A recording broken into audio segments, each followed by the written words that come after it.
第10回です。久しぶりの投稿だね。ゲームそのものは変わっていないので、前回と同じような感じで緩やかにやっていきます。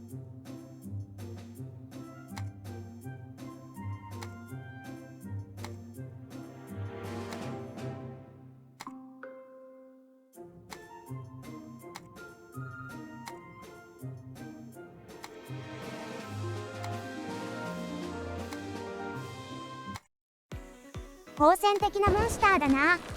だいたいシューティングの会話パートってこんな感じの導入だよね。概要を話すと、ヒーラーの時期がパーティーとはぐれて、たまたま遭遇したモンスターと戦っているという状況ですね。まあよくあるシーンだね。まあこのゲームは複数戦闘にはならないので、仲間は助けに来てくれませんけどね。で、今打ってるスペルは結構隙間は広いですが、大玉が遅すぎて寄ってきているのに気がつけないパターンが稀にあります。とはいえ、このキャラはおそらく DPS が非常に高いので、攻略する上では比較的簡単そうに見えますね。開幕から結構飛ばしてきてるから、意外と油断できないけど、まだ全然なんとかなりそうかな。そこまで難しい要素はないよ。どっちかというと、このゲームはスペル中に自分がブレイクするとリセットで通常からやり直しになるシステムだから、結構メンタル削られてマキちゃんが心配になるかな。そのあたりは進行度合いにもよるかな。後半でノーミスだった時だったら結構きついかも。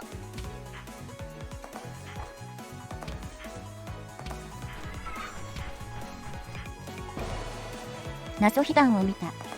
なんか隙間があったからつい潜りたくなっちゃって。あ、そうだ、連絡事項です。このゲームのラストまでは6月になので、編集作業やら何やらあるのですが、終わったら次から画質を若干下げて収録することにします。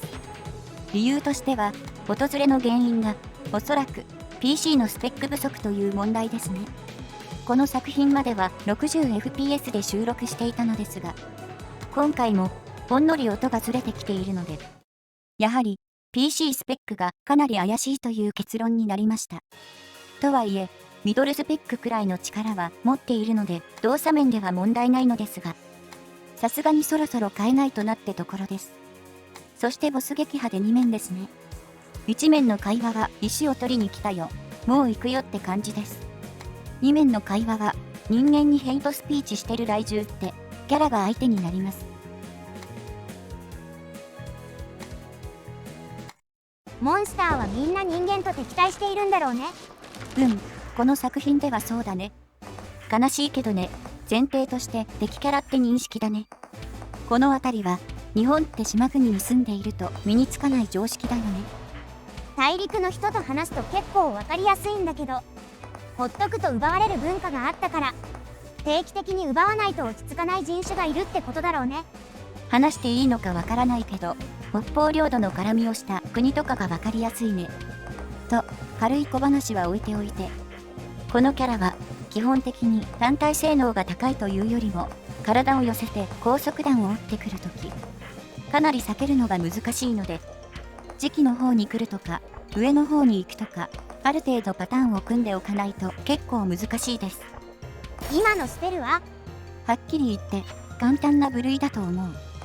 どっちかというと、通常と分身を使いながら動きを縛りつつ高速弾を撃ってくるから、そこが難しく感じるよ。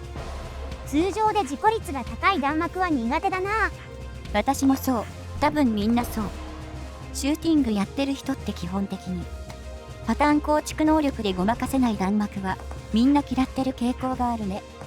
このゲームの弾幕全般に言えるのは、パターン化できるのは時期狙い関連のみで、完全パターンというものは存在しないから、基本的には苦戦する感じになるよ。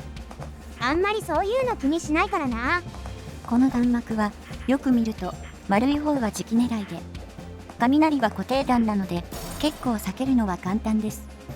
逃げる先に雷を置かれてるか気にしてれば他の弾幕に比べて簡単ですね。で、時期が性能高めなので通常は割と簡単に突破できます。ボット的には急に判定が出てくる系の球は避けるのが難しいと思います。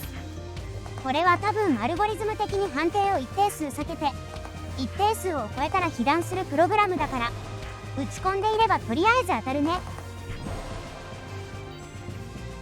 で、この弾幕は磁気の方に電撃をまとった敵が体当たりしてくるから、それを避けながら雷を避けてよければ大丈夫。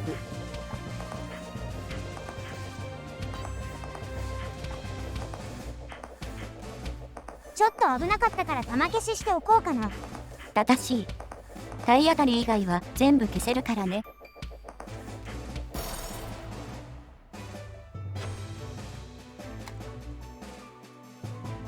電気タイプのウサギ。ビリビリすると死ねる。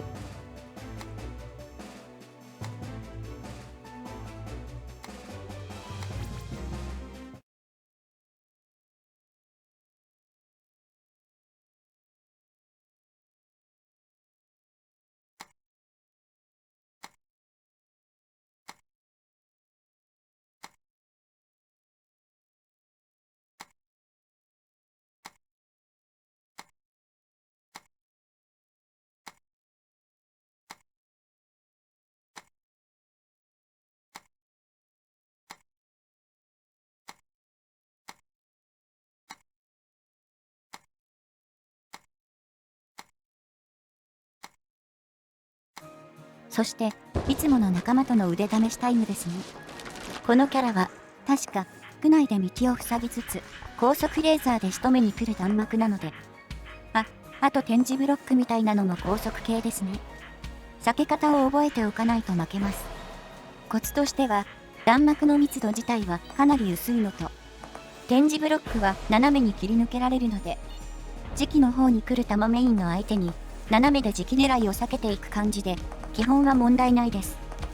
で、このスペルは基本的にニュッと出てくる固定弾にぶつからなければ問題ないですが、予告線が見えてないと対応できないので、基本危ないですね。あれ、知らぬ間に前に。区内が反射だから軌道計算しなくていい分前に出た方が避けやすいのはあるあるだね。ここもさっきと同じ感じで適当に打っていれば当たります。話すこともないのでコメント返しておきましょう。ウポツ系コメントありがとうございます。姉妹揃って設置型。そうですね、私は格芸能なので設置型と聞いてまず浮かんだのは先のアドを取るイメージでした。赤い人は動きを束縛して刺すイメージなのですが、青い人は動きを完全に束縛してから済ませる弾幕になっていますね。個人的には青い人の方がやられると辛かったです。ここはこのゲームでもかなり被弾率が高かったです。反射弾が邪魔すぎて赤い設置物と絡めてかなり邪魔になります。やったぜ。これはうまい。コメント返しの続きです。ストーリーが軽め。お話自体は緩やかに進行していて、ファンタジー進行なので結構好きです。ただ、メンタル病んでる時とか、いろいろと忙しい時にやっても楽しくやれそうじゃなかったので、時間が過ぎたこのタイミングの投稿になりました。すいません。とまあ、そんなところですかね。磁気の性能ってかなり大事だなって思った。明確に楽なボスと難しいボスが分かれるもんね。前にやった時よりはこのボスも難しく感じる。もともと設置系のボスって磁気狙いと絡めてだいたい難しい弾幕を打ってくるもんね。ここは上下から磁気狙いの区内と敵は左右に瞬間移動して横にレーザーを飛ばしてきます。レーザーは固定で区内が磁気狙いなので、レーザーの軌道からそれる場所だけで区内を避けるだけですね。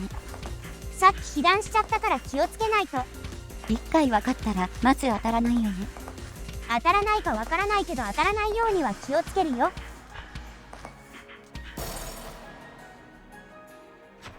最終ですね。最終はまあ見ての通りですが、設置と区内で制限してくる系です。シンプルに先読みしてルート確保しておけば問題はないですね。結構区内の制限が苦しくて、思ったより移動ができない。というよりも、打ち込める明確なタイミングが少ないよね。だから、時間がかかるように見える。しかし、遠目から見ると綺麗な弾幕ですね。お見事。